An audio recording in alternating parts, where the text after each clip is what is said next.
आज हम पढ़ेंगे कहानी सुनो सबकी करो मन की। सुनो सबकी करो मन की। फूलपुर गांव में सुखराम नाम का व्यापारी रहता था। धनीराम उसका इकलौता बेटा था। सुखराम ने धनीराम को पहली बार अनाज मंडी भेजा।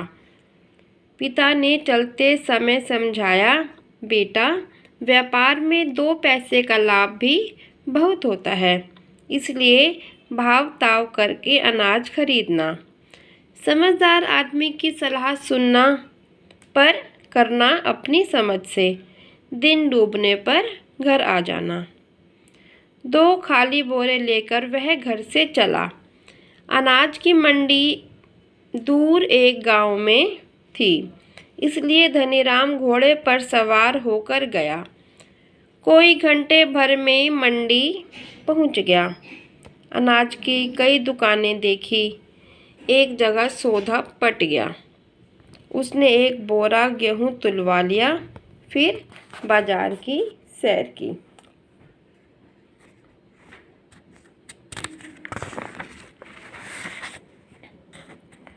धीरे धीरे दोपहर हो गई। धनीराम वापस आया और गेहूं का बोरा घोड़े की पीठ पर लादकर ले चला। बोरा लदा होने से घोड़े की पीठ पर बैठने के लिए जगह नहीं बची, इसलिए वह पैदल चलने लगा। रास्ते में मिल गए लाल बुजक्कड़। वह सिर पर लाल पगड़ी बांधे अपने शिष्यों के साथ एक पेड़ के नीचे धूनी रमाए बैठे थे। धनीराम को देखकर वे हंसने लगे। धनीराम को गुस्सा आ गया। उसने कहा, तुम लोग मुझे देखकर क्यों हंस रहे हो? क्योंकि तुम मूर्ख हो, एक शिष्य ने कहा। मैं मूर्ख हूँ? तुम लोग मुझे? ऐसा कहकर धनीराम उनसे लड़ने को तैयार हो गया। ठहरो ठहरो, मैं समझाता हूँ। दूसरे शिष्य ने धनीराम को शांत करते हुए कहा, बात यह है कि जब तुम्हारे पास घोड़ा है तो पैदल चलना मूर्खता की बात है या नहीं? अजीब बात करते हो। देखते नहीं घोड़े की पीठ पर गेहूं लदा है, मैं कैसे बैठूं?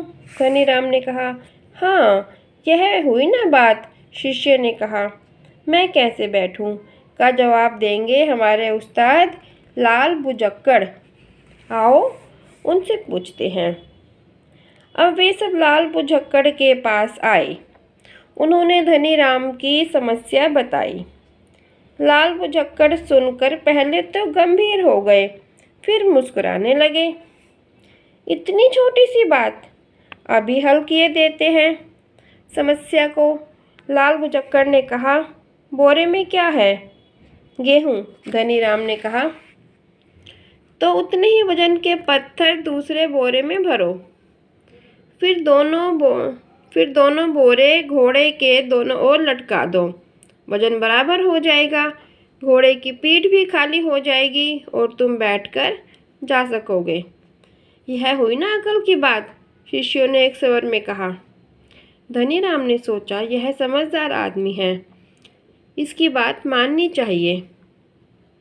उधर लाल बुजक्कड़ आगे बढ़ गए। धनीराम ने एक बोरे में पत्थर भरे और उसे एक और लटकाकर गेहूं का बोरा दूसरी तरफ कर दिया। उसके मन में विचार आया कि दिन डूबने से पहले घर पहुंचना है। पैदल चलना तो मूर्खता है। वह घोड़े की पीठ पर बैठ गया। उसके बैठते ही घोड़ा गिर पड़ा। आसपास के लोग मदद के लिए दौड़ पड़े। धनीराम के हाथ पैर छिल गए। उन्होंने बड़ी मुश्किल से घोड़े और धनीराम को उठाया। बोरे में पत्थर भरे देखे तो धनीराम को डांटने लगे।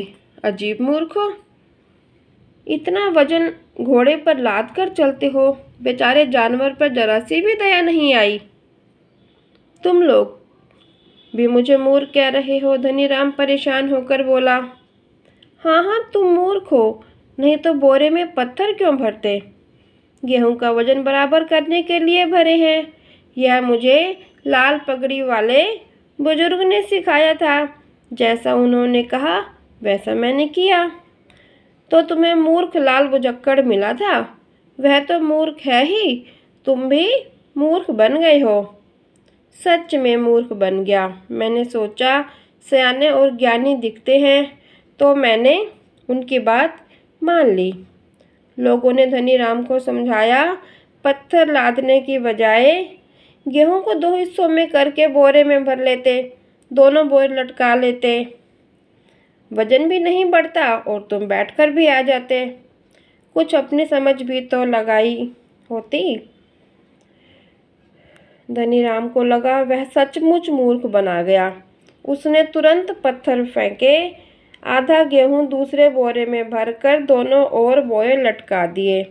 अब ज्यों ही वह घोड़े की पीठ पर चढ़ा, त्यों ही घोड़ा सरपट भाग निकला।